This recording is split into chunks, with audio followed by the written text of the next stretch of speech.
ये तो सिर्फ कहने की बात है कि बाहुबलियों को किसी की सपोर्ट की जरूरत नहीं पड़ती। आखिरकार मिर्जापुर के बाहुबली कालिद भैया को जिंदा रहने के लिए भी मदद की जरूरत पड़ी थी ना। भूल तो नहीं गए हमें।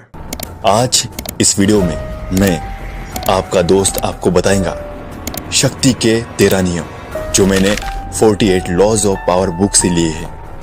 ये बहुत जरूरी है और आपके बेहद काम के। इसका इस्तेमाल डायरेक्ट और इनडायरेक्ट लोग करते हैं। इवन मिर्जापुर के सीजन 3 में इस लॉ का इस्तेमाल किया गया है। शक्ति के 13 नियम क्या है और मिर्जापुर सीरीज में कैसे इसका इस्तेमाल किया गया है, ये सब आज हम जानने वाले हैं इस वीडियो में। तो वीडियो में अंत तक बने रहे।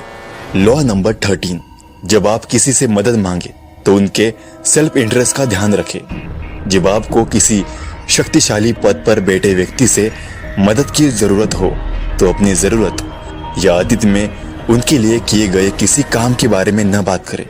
इसके बजाय लोगों के स्वार्थ की अपील करें। उनकी दया की उम्मीद कभी न करें। अगर बदले में उन्हें कुछ महत्वपूर्ण मिलेगा तो वो आपकी मदद करने में खुश होंगे। जैसे मिर्जापुर सीजन 2 में बीना, जो कि कालिन भैया की पत्नी है, वो कालिन भैया और मुन्ना उन दोनों को मारना चाहती थी, लेकिन ऐसा करने के लिए उसे किसी की मदद की जरूरत चाहिए थी और इस काम को करने वाला सिर्फ एक ही इंसान था, गुड्डू। गुड्डू को अपना बदला पूरा करना था मुन्ना और कालिन भैया को मारकर। तो बीना ने गुड्डू का फायदा देखते हुए गुड्डू के साथ डील की।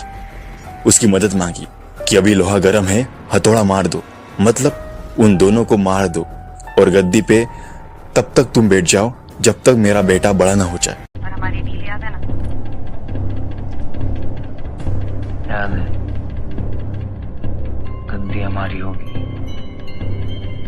वो हम आपके लौटे को हैंडओवर करेंगे जब वो बड़ा होगा।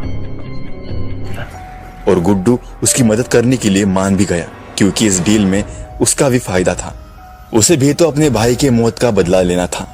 और एक एग्जाम्पल देता हूँ, शरद को अपने व्यापार को बड़ा करने के लिए बर्फी की जरूरत थी और वो एक ही आदमी कर सकता था, लाला, जो कि सीजन 3 में जेल में था।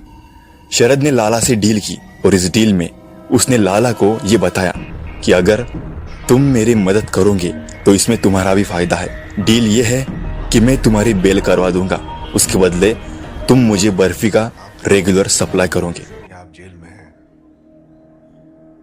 मतलब घाटा। सुना आपकी बेल अटकी हुई है, करा दे, लेकिन इस डील में यू टर्न की गुंजाइश नहीं होगी।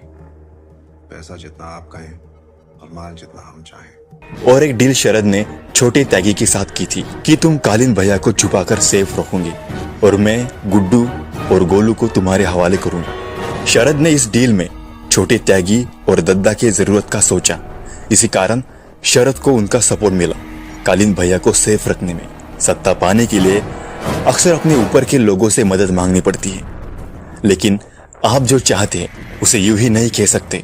मांगने की भी एक कला है। दोस्तों, ये लॉ कहता है कि जब आपको किसी से मदद चाहिए तो उनके सेल्फ इंटरेस्ट का ध्यान रखें। आपको ये पता होना चाहिए कि वो क्या चाहते हैं। जब कोरिन्थियंस और कोर्शियंस के बीच जंग हुई तो उन्होंने अथेनियंस से मदद मांगी। कोरिन्थियंस का अथेनियंस के साथ कई सालों का पुराना रिश्ता था और उन्होंने कई बार अथेनियंस की मदद भी की थी, जबकि कोरिन्थियंस ने अथेनियंस के दुश्मन का साथ दिया था। अब जाहिर सी बात है कि अब अथेनियंस कोरिन्थियंस की मदद क्यों करेंगे? वो तो कोरिन्थियंस का साथ देंगे। ये कोर्शियंस को भली भांति पता था। उन्होंने यहाँ पर लॉ नंबर 13 का यूज किया। कोर्शियंस ने अथेनियंस को अपनी स्ट्रॉन्ग नेवी का सपोर्ट ऑफर किया, जिसे अथेनियंस स्पार्टन के खिलाफ जंग में इस्तेमाल कर सकते थे। अथेनियंस ने कोर्शियंस का साथ देने का फैसला किया क्योंकि कोर्शियंस ने उनके सेल्फ इंटरेस्ट का ध्यान रखा। अगर आप किसी से मदद चाहते हैं और उन्हें ये बताते हैं कि आपने अभी तक उनके लिए क्या क्या किया है, तो मदद करने की बजाय वो आपको नजरअंदाज कर सकते हैं। अगर आप उन्हें कुछ ऐसा ऑफर करेंगे जिसकी उन्हें इस समय जरूरत है, तो निश्चित ही वो आपकी मदद करने को तैयार हो जाएंगे, क्योंकि लोग स्वार्थी होते हैं और मदद के बदले कुछ ना कुछ चाहते हैं, खास तौर पर वो जिसकी उन्हें इस समय जरूरत हो। इस नियम का यूज करके आप भी कालिन भैया जैसे पावरफुल और ताकतवर बन सकते हो।